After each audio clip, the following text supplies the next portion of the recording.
Lorentz force के को जानने के पहले हमारा जो आज का टॉपिक है ना, उससे पहले मैंने आपसे एक दिन प्रश्न पूछा था, याद करो कि how many types of force. यहाँ पे दो प्रकार के बल के बारे में हमने क्या करी थी, उस दिन चर्चा की थी, याद है? सबसे पहले नंबर पे बल कौन सा था बताओ?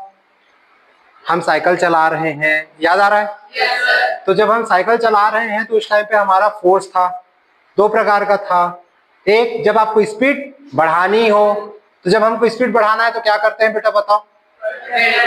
क्या मारते हैं? बात समझ में आ गया? ठीक। और जब मोड़ना है तब क्या करते हैं? हैंडल करते हैं ना। अब दोनों में क्या अंतर है? एक जो है जब आप पैडल मार रहे हो तो वो क्या करता है, स्पीड को इंक्रीज करता है, ठीक है। और दूसरा है स्पीड बढ़े या ना बढ़े उससे हमको कोई लेना देना नहीं है। यदि हमको कोई मोड़ आ गया, सडन पे कोई मोड़ आ गया, तो वहां पे हम क्या करते हैं, अपना हैंडल पकड़े और मोड़ दिए, हाँ या ना। तो दोनों ही बल में अंतर है, सेम काम आपका यहाँ पे भी होगा इलेक्ट्रिसिटी में। जब कोई चार्ज है और वो चार्ज पार्टिकल यदि वो मूव कर रहा है और उसके बीच में आप यदि इलेक्ट्रिक फील्ड लगा दो, क्या लगा दो? Electric field. अब इलेक्ट्रिक फील्ड कैसे लगाएंगे जान के, एक सिरा आपका पॉजिटिव और एक सिरा नेगेटिव, दोनों के बीच में कौन सा फील्ड काम करेगा? दोनों ही जगह पे हमारा कौन सा फील्ड काम करेगा बताओ? इलेक्ट्रिक फील्ड काम कर रहा है। यदि हमारा यहाँ पे धनात्मक विभव है, यहाँ पे क्या हो जाए आपका ऋणात्मक विभव है, तो धन से ऋण की ओर में हमारा एक इलेक्ट्रिक फील्ड काम करेगा। अब यहाँ पे यदि हम कोई चार्ज को डाल दें, कौन सा चार्ज डालेंगे? यहाँ पे धन आवेश को डाल देते हैं। कौन सा आवेश को डालेंगे? धन आवेश को डालेंगे। तो धन आवेश जो होगा वह कहां से कहां की ओर गति करेगा? प्लस से माइनस की ओर करेगा ना। प्लस वाले सेक्शन से वो क्या होगा? रिपेल होगा अर्थात प्रतिकर्षित होगा, और माइनस वाला उसको क्या करेगा? आकर्षित होगा। जैसे जैसे वो माइनस की ओर आगे बढ़ते जाएगा उसका स्पीड क्या होता जाएगा? धीरे धीरे धीरे धीरे बढ़ते जाएगा। क्या होते जाएगा? अच्छा, क्यों? क्योंकि आकर्षण बल बढ़ रहा है। यदि मान लो एक समान क्षेत्र पे है, यदि वो कैसा है? एक समान क्षेत्र पे है, तो एक समान स्पीड से क्या करने लगेगा? गति करने लगेगा। याद रखना कि यदि मैग्नेटिक फील्ड यदि सॉरी इलेक्ट्रिक फील्ड यदि क्या है? चेंज हो रहा है, इलेक्ट्रिक फील्ड हमारा क्या हो रहा है? चेंज हो रहा है। तो उस स्थिति में क्या होगा? यदि मान लो हमारा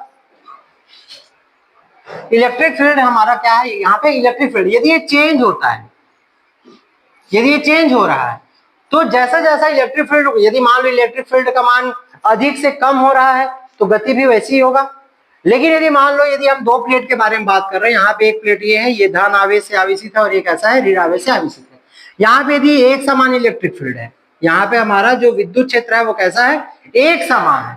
तो एक समान है, इसका मतलब क्या है कि इसके प्रत्येक बिंदु पे, चाहे आप कोई भी पॉइंट ले लो, हर एक पॉइंट पे इस पे लगने वाला जो फोर्स का जो मान रहता है वो बेटा क्या रहता है? इक्वल रहता है। यदि फोर्स इक्वल है तो यहाँ पे जो चार्ज यदि हम रखेंगे तो ये जो आगे बढ़ेगा, कहां से कहां बढ़ेगा? प्लस से माइनस की ओर, और वो भी एक समान गति से बढ़ेगा। चलो ठीक है, इतना दूर तक का हमको समझ में आ गया। लेकिन यदि हम मान लो इलेक्ट्रिक फील्ड की जगह में यदि हम मैग्नेटिक फील्ड रख दें, यदि ये चार्ज है, ये चार्ज गति कर रहा है, और यहाँ पे यदि हमने एक मैग्नेटिक फील्ड रख दिया N, और ये क्या हो गया? S, तब की स्थिति में क्या होगा? अब हमको ये जानना है। N से S की ओर क्या काम कर रहा है? मैग्नेटिक फील्ड काम कर रहा है। यहाँ पे B काम कर रहा है, अब B काम कर रहा है और इसमें हमने एक आवेश को गति कराया, तब क्या होगा? तो लॉरेंज जो है उन्होंने इसी पे ही एक क्या दिया था? एक नियम प्रतिपादन किया था कि जब भी कोई चार्ज है, यहाँ पे यदि कोई चार्ज है और चार्ज यदि एक मैग्नेटिक फील्ड में क्या कर रहा है? इंटर कर रहा है, जैसे ही इंटर करेगा तो ये अपने मार्ग में क्या होना चालू कर देगा? मुड़ना स्टार्ट करेगा। क्या करना स्टार्ट करेगा? मुड़ना। इसकी स्पीड में कोई कमी या अधिकता या वृद्धि नहीं होगी। बात समझे? केवल केवल क्या करेगा? उसके डायरेक्शन को चेंज करेगा। कौन चेंज करेगा? Magnetic field. जबकि इलेक्ट्रिक फील्ड क्या करता है? उसको स्पीड अप देता है, मतलब उसको उसकी स्पीड को क्या करता है? वो बढ़ाता है। अच्छा, यहाँ पे लॉरेंज बल के लिए हम देखेंगे ध्यान से, तो इन्होंने क्या क्या कहा था उसको थोड़ा सा देख लेते हैं। मेरे पास में एक छोटा सा एनिमेशन है, इस एनिमेशन को थोड़ा सा ध्यान से देखना, ठीक है? इस वीडियो को ध्यान से देखना।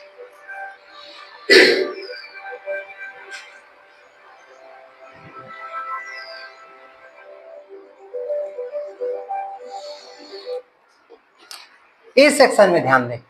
ये आपका क्या है? नॉर्थ पोल है। ये क्या है? हमारा साउथ पोल है। एक मैग्नेटिक फील्ड, हमने एक उत्तरी ध्रुव को और दक्षिणी ध्रुव को ऐसे करके फिट करके रखा है। अब यहाँ पे हम कौन सा चुंबक का यूज करते हैं जनरली? नाल चुंबक बताए थे ना, यू आकार का, या फिर ऐसा पोल वाला हो जिसमें कि जो बटन वाला चुंबक आता है बेटा, बटन वाला जानते हो, बटन चुंबक। जैसे मान लो एक ऐसी गोल एक बटन टाइप का रहेगा और उस बटन का एक सिरा जो रहेगा सिक्का, जैसे हमने सिक्का बताया था ना, उस सिक्के में एक सिरा हमारा क्या रहता है? हेड, और एक सिक्का क्या रहता है? टेल। तो वैसे ही एक सिक्का टाइप का रहेगा, इतना मोटा रहेगा, वो सिक्का ही ये समझो, ठीक है। मैग्नेट का सिक्का आपको दिखाई देगा। जो हेड वाला सेक्शन है या टेल वाला सेक्शन, उसको आप ये समझो कि एक साइड आपका नॉर्थ है और एक साइड आपका क्या है? साउथ है। उसको बटन मैग्नेट कहते हैं। क्या कहते हैं? Button magnet. यहाँ पे हम वैसे बटन मैग्नेट का भी हम क्या कर सकते हैं? यूज कर सकते हैं। तो एक साइड में हमारा क्या रहेगा? नॉर्थ, एक साइड में साउथ। यदि हमने नीचे वाले में क्या रखा? नॉर्थ को रखा, तो यहाँ पे ऊपर वाले सेक्शन में हमको क्या रखना पड़ेगा? साउथ। तो जैसे हम नॉर्थ और साउथ को रखेंगे तो यहाँ पे क्या काम करेगा? एक मैग्नेटिक फील्ड काम करेगा, एक चुंबकीय क्षेत्र काम करेगा ना। अब यहाँ से कोई एक चार्ज क्या कर रहा है? यहाँ से इंटर कर रहा है। अब देखो ध्यान से, क्षेत्र की डायरेक्शन कैसी है? नीचे की ओर।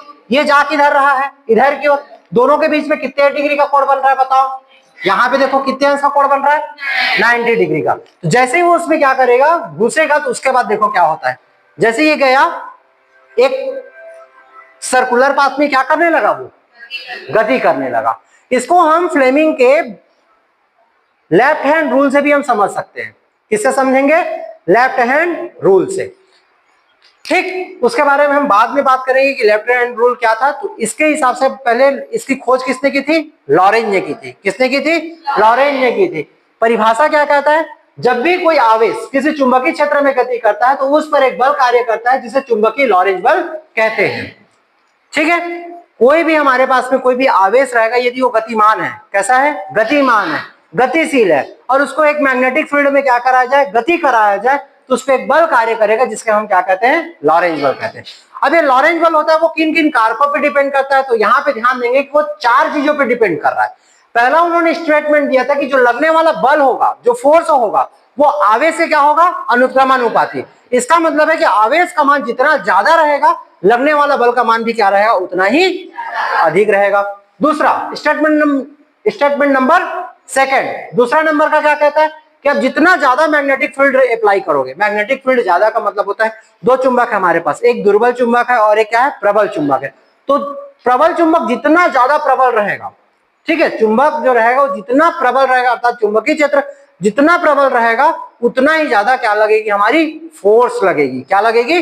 फोर्स लगेगी। उसके बाद तीसरा नंबर का स्टेटमेंट कहता है क्या? कि F is proportional to V। इसका मतलब है वो डिपेंड करेगा आवेश के वेग पर, कि आवेश जितना ज्यादा क्या रहेगा? गति करेगा, मतलब जितने ज्यादा स्पीड से वो गति करेगा, ठीक है, उतना ही ज्यादा उस पर क्या लगेगा? फोर्स अप्लाई होगा। स्टेटमेंट नंबर 4 कि F is proportional to sine theta. अब यहाँ पे साइन थीटा किसके बीच में काम कर रहा है? तो यहाँ पे ध्यान दे, B और V के बीच में।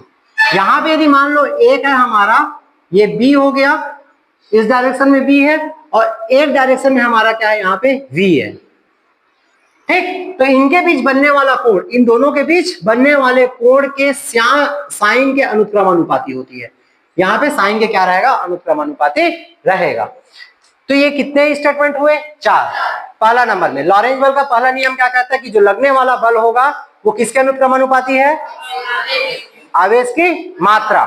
समझ में आ गया? दूसरा, लगने वाला जो बल है वो किसके अनुक्रमानुपाती है? चुंबकीय क्षेत्र की तीव्रता। जितना ज्यादा चुंबकीय क्षेत्र की तीव्रता रहेगी, उतना ही ज्यादा क्या लगेगा? हमारा बल लगेगा, लॉरेंज बल लगेगा। ठीक, तीसरा स्टेटमेंट क्या कहता है? वेग। किसका वेग?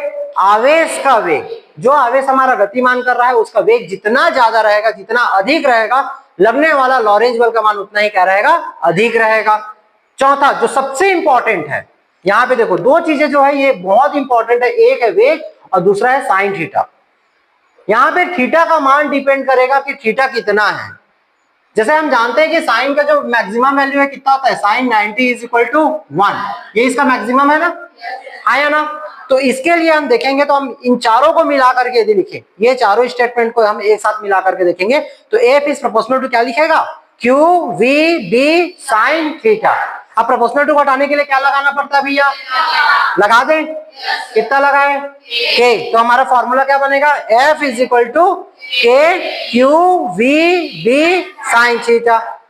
ठीक, याद करो मैंने बताया था कि जब साइन थीटा हो तो वहां पे हम कौन सा वेक्टर यूज करते हैं, कौन सा प्रोडक्ट यूज करते हैं, डॉट की क्रॉस, और डॉट के लिए कॉस थीटा। यदि मान लो ये ऐसा रहता v vector dot b vector रहता तब यहाँ पे क्या होता v b कॉस थीटा, लेकिन ऐसा यहाँ नहीं है। यहाँ पे कॉस की जगह में हमारा क्या है साइन, तो यहाँ पे हो गया b b और ये क्या हो गया बेटा आपका साइन थीटा। अब यहाँ पे ये साइन थीटा है अर्थात ये क्रॉस प्रोडक्ट कहलाएगा, क्या कहलाएगा क्रॉस प्रोडक्ट कहलाएगा, और इसको हम लिख सकते हैं b वेक्टर और v और b वेक्टर का क्या प्रोडक्ट रहेगा क्रॉस। क्यों, क्योंकि एक ऐसा थीटा है साइन थीटा। सदिश गुणा नहीं, ये हम ऑलरेडी कक्षा 11वीं में पढ़ चुके हैं, पढ़े हैं ना।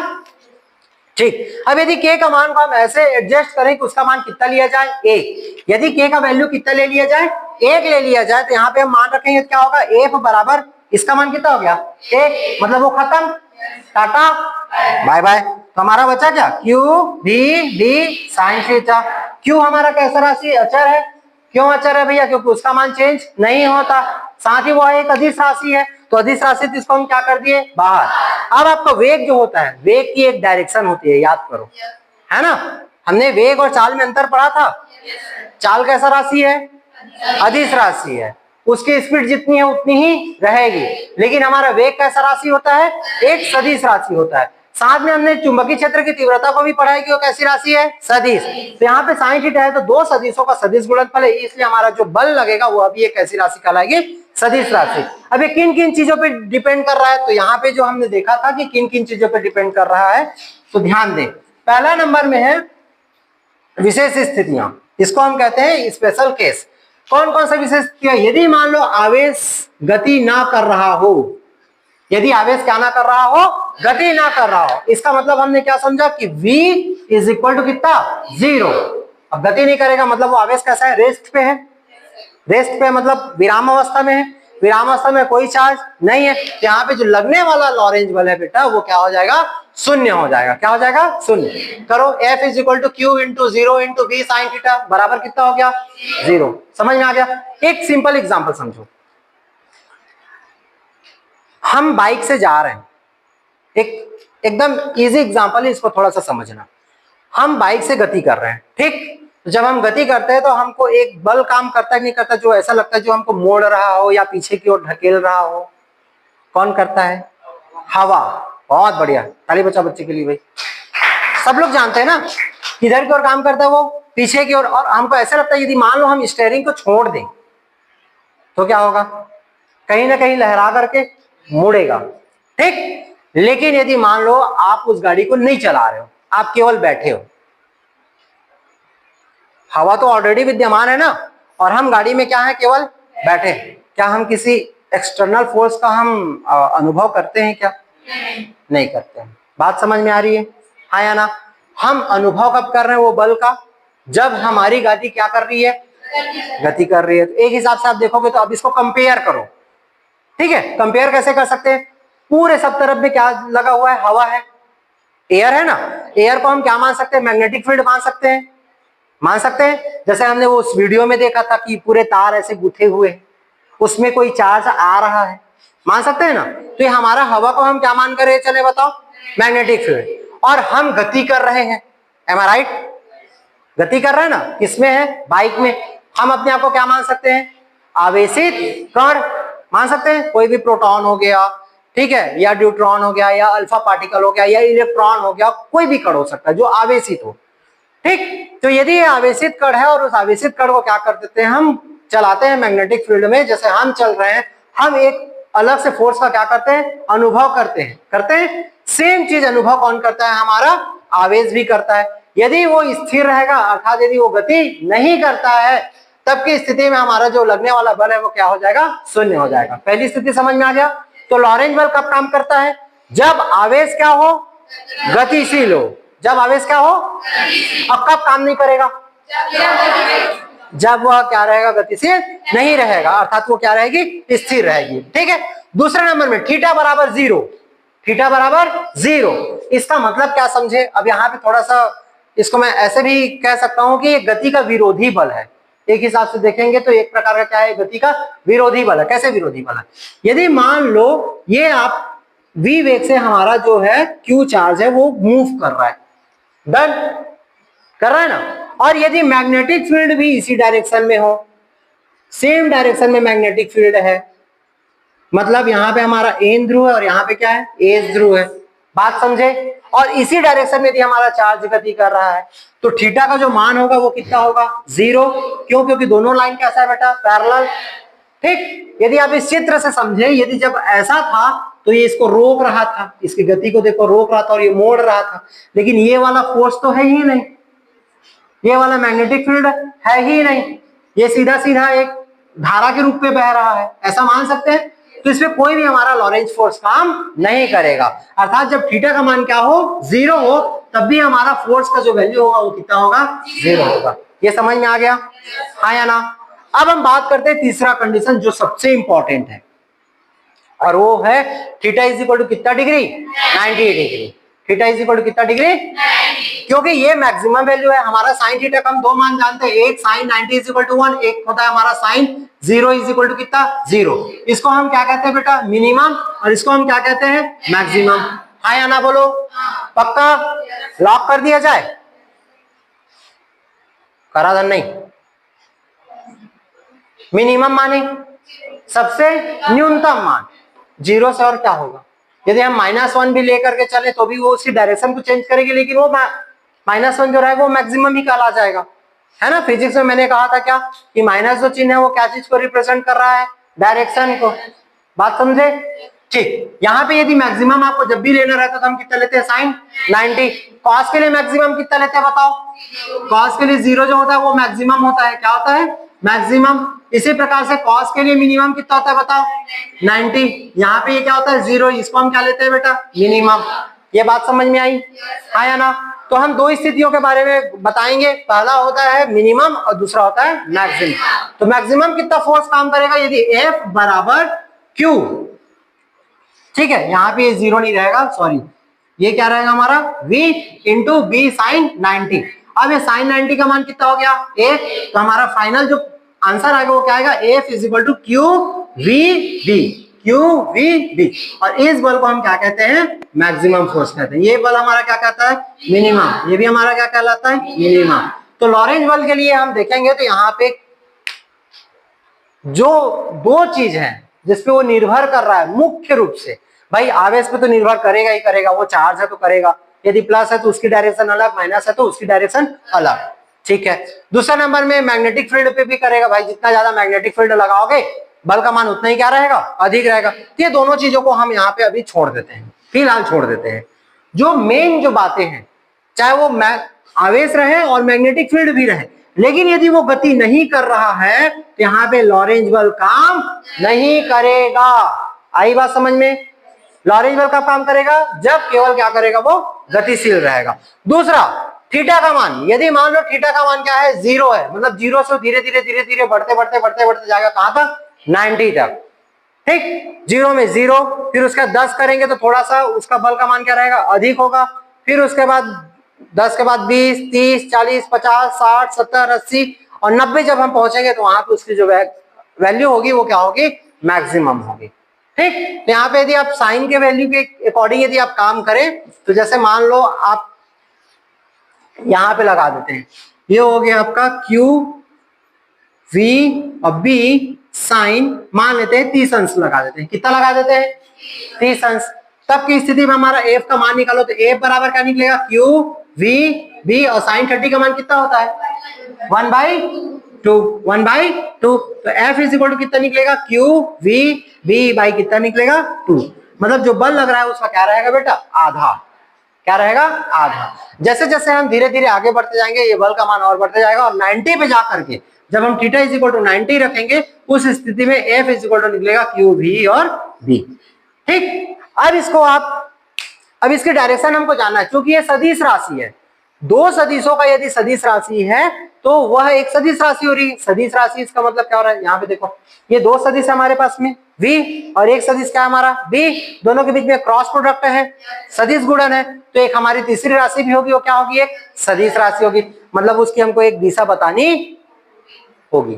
ठीक, दिशा जरूरी है, उसको बताना है हमको दिशा। तो इसको दिशा जानने के लिए हम क्या करते हैं, फ्लेमिंग का लेफ्ट हैंड रूल यूज करते हैं। कौन सा यूज करेंगे, फ्लेमिंग का लेफ्ट हैंड रूल। जैसे हमने राइट हैंड रूल में ऐसे किया था ना, याद करो, आया ना। सिमिलरली हम लेफ्ट हैंड रूल भी ऐसे बनाएंगे। देखो ध्यान से, ऐसे फैलाओ, दिख गया। अब इस पेन के थ्रू देखते हैं, यहां पे देख ले, एक और दो, नहीं मेरे पास है। यहां पे मान लो कुछ ऐसा कर लेते हैं, ठीक है, दिख गया। एक यदि मैग्नेटिक फील्ड है, किसी भी एक को आप क्या मानो, यदि हम इस कंडीशन पे यदि हम बात करें, यहां ध्यान देना, कहां गया, हाथ में पकड़ो। ठीक, यदि हम मैग्नेटिक फील्ड ऐसे लगा रहे हैं, किधर की ओर, ऊपर की ओर, ये एन है और ये क्या है एस, और हम गति करा रहे हैं इधर की ओर, ठीक, ये हो गया हमारा v, बात समझे, ये हो गया हमारा b। चलो इसके आधार पे हम देखेंगे कि इसकी डायरेक्शन क्या रहेगी। यदि इस पॉइंट पे यदि पहुंचता है तो उसकी डायरेक्शन क्या रहेगी, देख लें, हाँ या ना।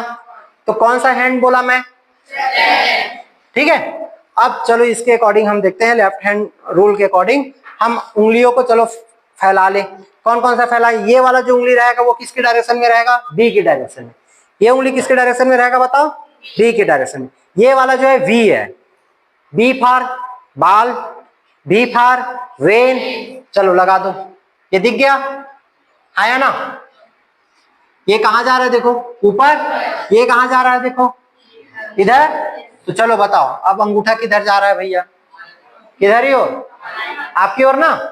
मतलब यहां से यदि कोई आवेश है, यदि ये ऐसे आया तो वो ऐसे मुड़ जाएगा, ठीक, किधर मुड़ेगा, किधर मुड़ेगा, आपकी ओर। अब इसको हम बनाते हैं, चलो इसमें बना दें, अलग अलग डायरेक्शन में फिर देखेंगे। ये हमारा हो गया लेफ्ट हैंड रूल, ये दिख गया, आया ना। चलो गति की दिशा बदले, अब इसकी दिशा को देखते जाना धीरे धीरे कैसे कैसे बदल रहा है हमारा गति का। ये तो फिक्स है ना, ये फिक्स है ना, कहां से कहां की ओर, नीचे से ऊपर की ओर। ये वाला हमारा फिक्स है, इसको हम चेंज नहीं कर रहे, केवल हमको क्या करना है, इसकी गति की दिशा को क्या करना है, बदलना है। अब देखते जाओ ये कैसे घूमेगा,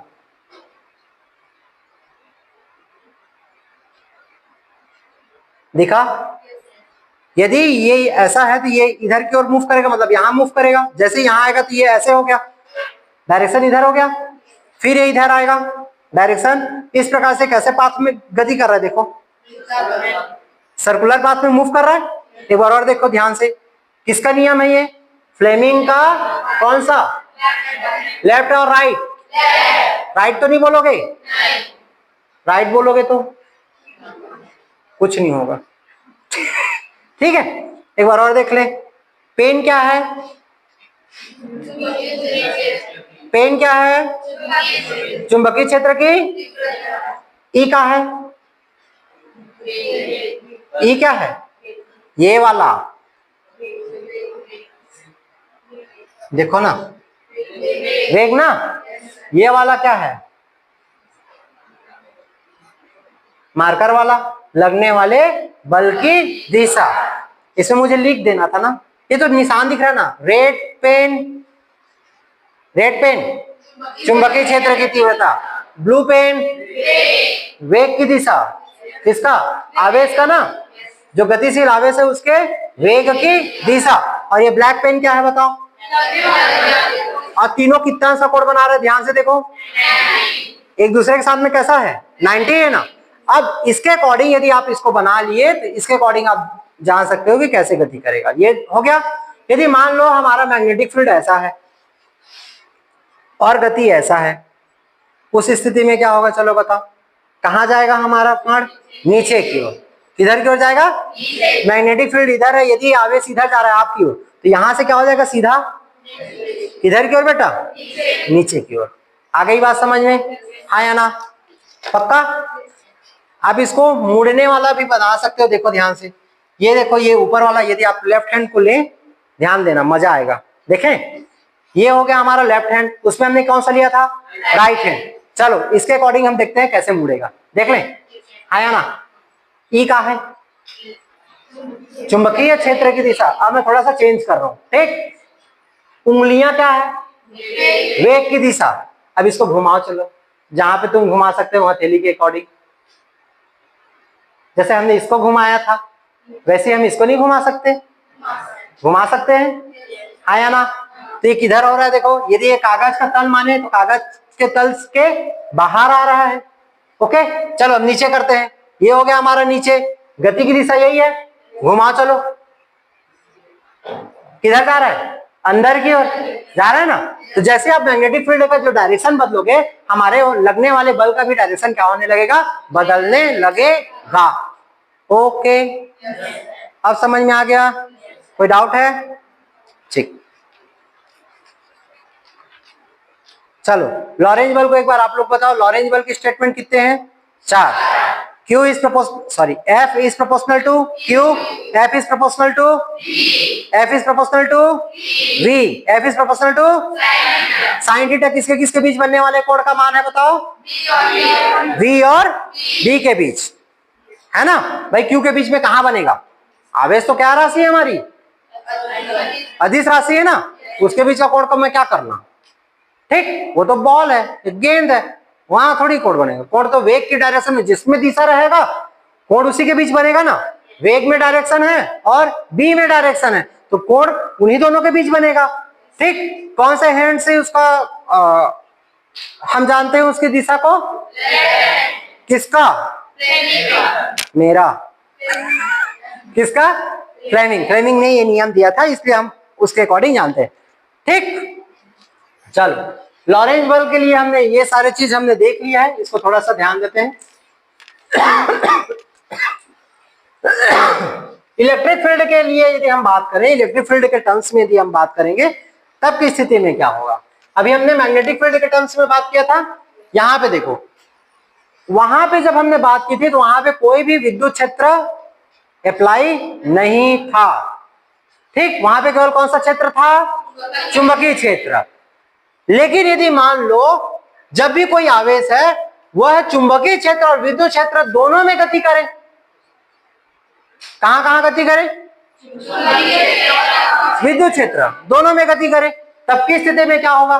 तो सबसे पहले नंबर में हम देखेंगे यदि Q आवेश पर विद्युत क्षेत्र E वेक्टर में गति करता है तो उस पर लगने वाला बल क्या होगा, Fe इज इक्वल टू क्या हो जाएगा, QE। ये जानते हैं हम, आया ना। F बराबर वही वाला फॉर्मूला याद करो, F बराबर Q इंटू E, यह हम ऑलरेडी क्या कर चुके हैं, पढ़ चुके हैं ना। तो Fe बराबर क्या हो जाएगा यहाँ पे, Q इंटू E वेक्टर। यदि Q आवेश पर चुंबकीय क्षेत्र क्या हो, B वेक्टर में V वेग से गति कर रहा है तो उस पर लगने वाला लॉरेंज बल क्या होगा बताओ, Fb इज इक्वल टू बोलो Q V vector cross V vector, ठीक। अब दोनों बलों को हम क्या कर दें भैया, जोड़ दें, तो नेट फोर्स जब हम लगाएंगे तो क्या निकलेगा हमारा, Fe vector plus Fb vector. Fe vector का मान कितना निकलेगा, Q प्लस Q, समझ में आ गया। तो यहाँ पे यदि हम F वेक्टर करेंगे दोनों में से कॉमन क्या निकलेगा हमारा, Q क्या निकल गया, कॉमन। तो हमारे पास में बचा क्या, E vector plus V vector cross B vector, ठीक है। तो इस प्रकार से ये जो व्यंजक था वो किसके लिए था बताओ, जब विद्युत क्षेत्र और चुंबकीय क्षेत्र दोनों क्या कर रहा हो, एक साथ अप्लाई हो रहा हो किसी आवेश पे, ठीक है। तो भाई यहाँ पे कितने बल काम करेंगे, 2 बल काम करेंगे ना। वहां पे हमारा एक बल तो काम कर ही नहीं रहा था, क्यों नहीं कर रहा था, क्योंकि वहां पे विद्युत क्षेत्र नहीं था। विद्युत क्षेत्र याद कर, अब वही चीज आ गई, फिर वही साइकिल वाला उदाहरण कि अब जब हम साइकिल में चला रहे हैं तो हमारे पास तो 2 है ना, एक स्टीयरिंग भी है और दूसरा पैडल भी है ना। पैडल भी तो मारूंगा, हाँ या ना, तो पैडल मारूंगा तो वो हमारा जो पैडल में मार रहा हूं वो हमारा विद्युत क्षेत्र वाला हो गया, और जो स्टीयरिंग के जो मैं मोड़ रहा हूं वो किसका हो गया, चुंबकीय क्षेत्र वाला हो गया। तो 2 बल यहाँ पे अप्लाई कर रहा है। तो यहाँ पे विद्युत क्षेत्र के लिए हम बात करेंगे तो F E वेक्टर बराबर क्यू ई वेक्टर। अब ये फॉर्मूला हम कहां से लाए, तो चैप्टर नंबर 1 में हमने ये ऑलरेडी पढ़ चुका है। यदि क्यू आवेश पर चुंबकीय क्षेत्र बी वेक्टर में, कोई भी क्यू आवेश है, यदि वो क्या कर रहा है, चुंबकीय क्षेत्र बी वेक्टर में वी वेग से गति कर रहा है, तो उस पर लगने वाला लॉरेंज बल क्या होगा, एफ वेक्टर बी, मतलब ये एफ बी वेक्टर है, इज इक्वल टू क्यू का क्यू। अब यहाँ पे भैया लॉरेंज बल के लिए हमने देखा था, इसके जस्ट पहले देखा है ना, वी वेक्टर क्रॉस क्या था, वी वेक्टर। दोनों बलों को क्या कर दो, जोड़ दो, तो नेट फोर्स हमको मिल जाएगा F vector is equal to, ठीक। अब यहाँ पे एफ ई का मान रखो कितना, क्यू ई, और एफ बी का मान रखेंगे कितना, Q V vector cross we vector. दोनों में से कॉमन क्या निकलेगा, क्यू, बच गया क्या आपके पास, e vector plus v vector cross we vector. समझ में आ गया, हाँ या ना।